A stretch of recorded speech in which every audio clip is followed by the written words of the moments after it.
You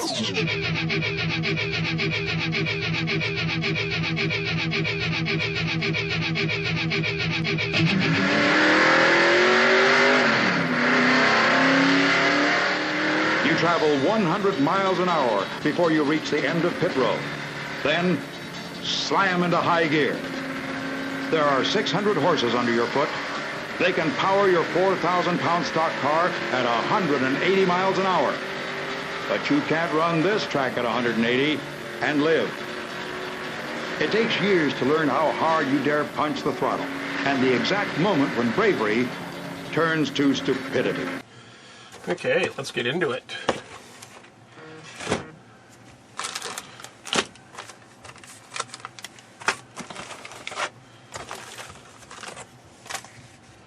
So far, with my limited experience of stock cars, I much more enjoy doing the bodies than I do the chassis, but because of that, I think we're going to do the chassis first, get it out of the way.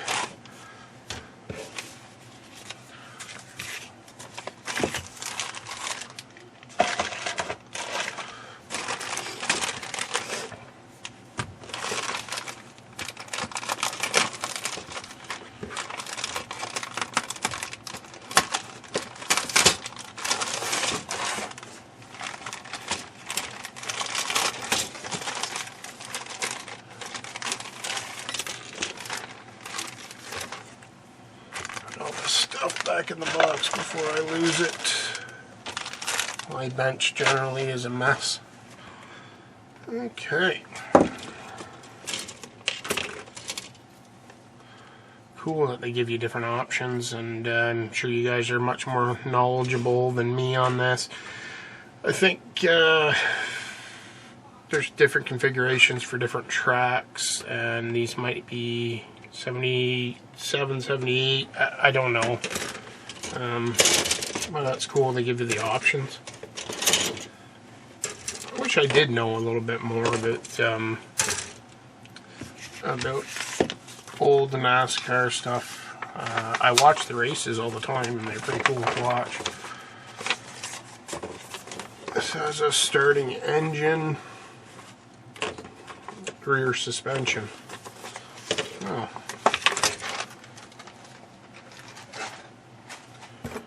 Let's get these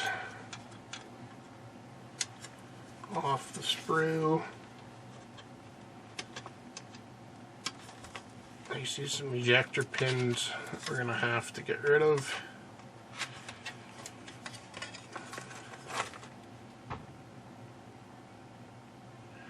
Interesting.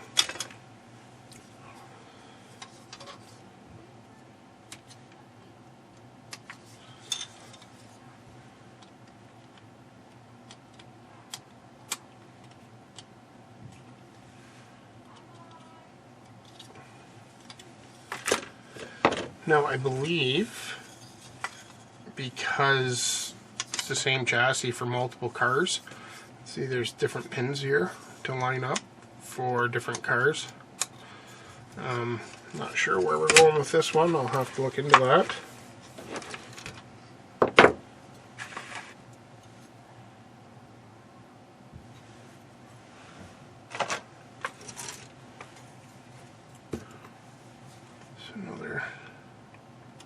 Let me just get this hood off.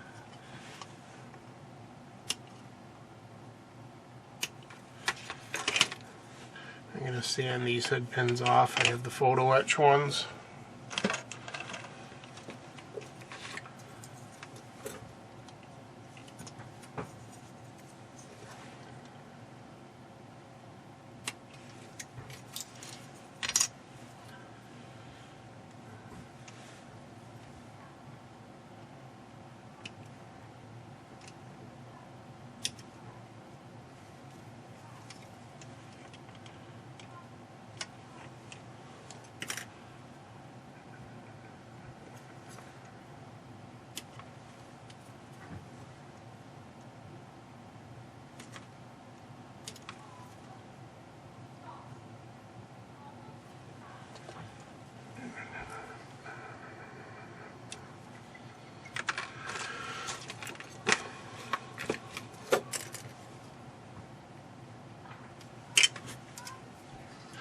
we'll see how much I edit out of this. I find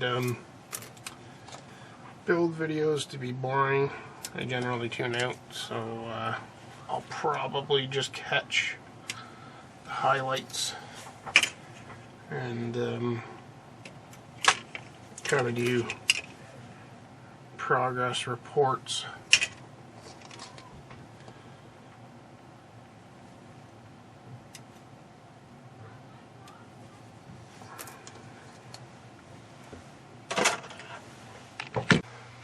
Just a quick update, guys. I've been playing with the Monte Carlo here.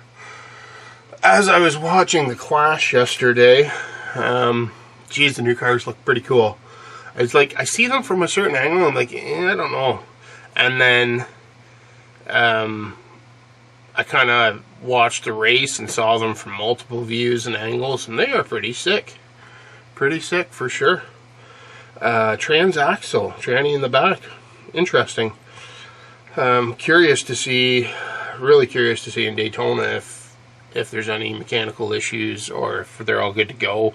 I think the short track Clash yesterday, they say, is harder on vehicles than the super speedways are. But anyways, off track here. I was playing with this. Really like the plastic. I noticed it sands really well. Any flash, any chunks on there, really easy to clean up. So yeah, it's pretty smooth. They give you multiple holes here for different cars, and I don't know if they mentioned that in the instructions or not. To be honest with you, I didn't look because I had already got this picture off the Builders Club, which shows you what car to put what hole in. You can see the multiple holes there. So anyways, yeah, I assembled some of the stuff. I think this bar may have to come out. Everything fit really nice. That all popped together really well. For, like, you kind of dry fit it as a jig and then put some glue on her. So that all worked out really good. The only issue I had was these 3 bars. You can see this one is a little bit misaligned. I had to cut the middle bar. It seemed a little bit long. And this top bar almost seemed a touch short. I was kind of putting some warpage on this when I squeezed her together. So I don't know if that's right or not, but everything fit well, and like even this crossbar, that notch fits there well. When I roughed it in on the chassis, it sat down here where it was supposed to, so that looks really good. Yeah, it's pretty good. Pretty good. For me not being a car builder, it wasn't too bad to figure it out at all. Chassis would probably be my least favorite part of a car build. I like doing the body and the finished paint and stuff. I just find that fun. Now I have this, as I drop the seat, is the Donnie Allison 79 Olds 442. As far as I can tell, it is the same chassis. This is just primed. So looking at it, I obviously didn't pay as much attention because I have warpage here on this, and it's not in where it's supposed to be. I don't even know if I can make it. Yeah, I can if I force her in.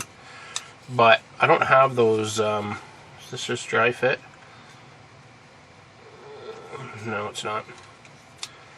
I don't have these 3 bars in the back. I don't know if I forgot them or what the hell I was doing. So, being the same chassis, I'm curious to see if it's the same issues. And I wonder if I paid attention to this. I glued it in all the way. I bet you it's wrong. The as you can see, the dash pad kind of goes in like that. There's this notch, and that's all visible. This one I sanded back and probably puttied and painted and dicked around with, but I see you guys are just cutting a piece of plastic card that size, sticking it on, and they're doing the same thing. Lucas, he just had a video, and a couple guys are doing it on the site. They just cut strips of plastic card and put them in here to cover the ejector pins. I think I did a weak attempt at filling it there, but yeah, so far so good. Nice plastic. Like I said, I really like your plastic. Yeah, we'll get on with it. We'll get some primer down. I think I'm just going to paint it black. I can't get a good reference on an Osterland rented car or borrowed or leased. I don't know what happened there, but yeah, so let's get on with her. Hey guys, I've got some paint down here on the chassis, suspension components in. I painted it a light blue. These were Osterland cars, so I'm thinking there is a potential that if Bonnett bought an Osterland car, it had already been painted for either Earnhardt, or there was somebody before Earnhardt with a weird name that I can't remember. Anyways, it potentially could have been the blue and yellow car. So I filled the ejector pins and painted this. I spray bombed it, and I'm not so great at that. I put way too thick of coat on there, I would say. But I just used TS23 light blue. I will paint the padding on the roll cage black. I think most of what you see through the windows and whatnot will be the black part. So yeah, it's hard to find references for these, especially the Monte Carlo. I don't think he ran it for very long. He didn't have any wins this season, which is kind of funny because he had quite a few the year before. There looks to be, in my mind, something a hair wonky with that front suspension. It looks like one of the lower control arms is kind of in a different spot than the other one. That may have gotten it a bit closer, but yeah, so anyways, we'll get this roll cage in this front portion and onto the engine. I painted the engine orange. I think they may have painted the engine blocks the same as the chassis, but if anybody in the comments can give me pointers on this, I'm very new to this, so as far as choosing options and whatnot, I'm kind of guessing. So yeah, any pointers is I won't be offended by any means. It's greatly appreciated. I also, being an aircraft guy, I don't know how far to take this in weathering with chipping and whatnot. Like, I would think these would be aluminum, would have some chipping. I noticed on the Bush car, I'm trying to remember whose car it was. Anyhow, there was some padding in on the floor, and I wouldn't mind simulating that.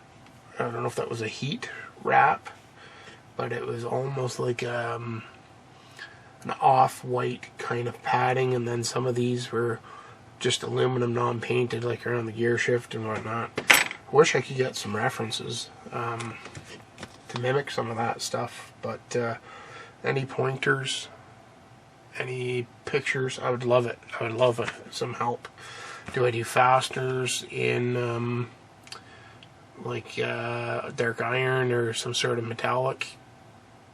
Yeah, any pointers, guys, would be great. Okay guys, I have major assembly of the chassis done. I detail painted some stuff which I know won't be seen, but what the hell.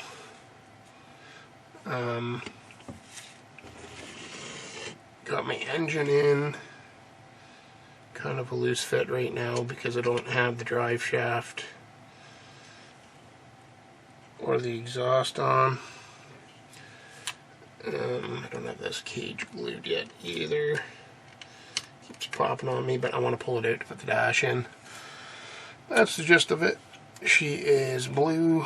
I'm going to pull this out before I end up screwing it up. I kind of copied what I saw on Cale Yarbo's car. It's on an auction site online, which one of the guys in the NASCAR groups on the Face Place told me about. It's got some really nice detailed pictures. I wonder what it sold for. I have a feeling in my head not nearly as much as one would think. Would never be cool to own. I think it was a 78 442. Anywho, I'm rambling. Yeah, here is the chassis. It's all new to me, so it's kind of cool. It's kind of fun. The blue color is kind of cool. Spray bombing it was kind of neat. I don't think I'll do it again. I'll definitely be a decanter. But yeah, that's where we're at right now. I will edit this up and throw it on as a part 1. And a few things to detail paint. Got rad hoses. There's like a air deflector, air dam that goes over top of the rad. Dash. I think I'm going to cut a piece of plastic card and put it over top so you don't see this join. And I'm contemplating on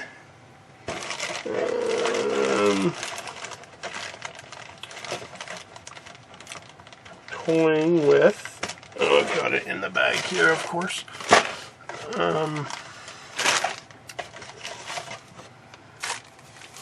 this window net from Scale Motor Speedway. I've got a couple of these to play with. Maybe I'll try one. I also have some harnesses to play with, so maybe I'll do that. And maybe sand off the harness that's molded in. Not that it's bad, but probably do better. I think the sides of the seat have to be aluminum, and then I don't know what the cushions are, but anywho, yeah, that's where we're at for part 1, and then I'd like to get it complete, tires on for part 2 at least, and then get into prepping this body and the fun stuff for me. Body prep, pick the right front end, get it on. I want to sand these hood pins off and get the photo etch ones on. All fun stuff because I've never done it before. In the race, if you run up front, you'll be fighting 3 battles. 1 against the other drivers. 2 against the track. 3 against your own fear. Lose one of these 3 battles, and you know it.